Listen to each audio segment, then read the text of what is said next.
Ito talaga kasabihan guys na huwag kang umasa para hindi ka masaktan. Sa totoo lang, tulad din natin, umasa ka na may bomba, wala pala talaga ng bomba.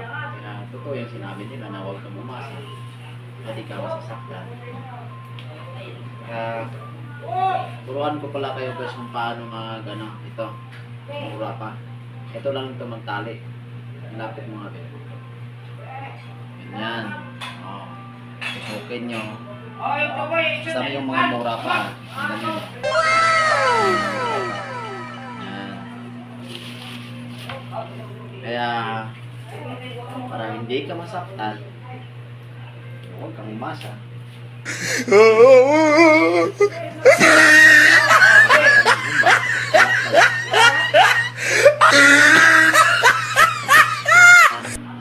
Sa probinsya to pinato yung humba to. Tingnan mo naman yung tabawang sarap niyan. Pinato yung humba. Oh, pinato yung humba yan, sarap niyan. Humba o Ito pala yung sausawan namin, yung gawa namin suka ng sausawan.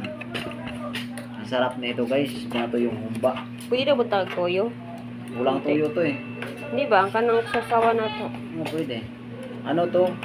Yung kahit ilang araw hindi to mapapanis yung pinato yung humba sa bukid. Pinato yung adobo. Adobo. Hindi pala humba, pinato yung adobo. Tuwain mo pa to kasi. Sa bukid. Ang sarap din yan. So, kahit pa stock mo yan ng kahit isang buwan pa, hindi yan masisira. Oh, tingnan mo naman yung ano niya. Native na baboy.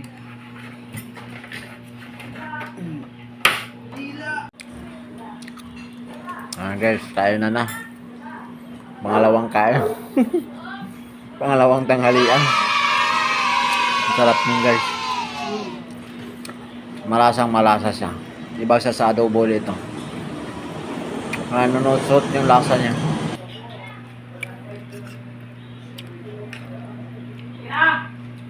Ito guys, malasang malasa yung pinato yung adobo sa bukid. Ang lang nito, medyo matigas lang talaga siya. Kasi diretso luto to siya eh. Hindi na to pinapakuluan, hindi na pinapalambot.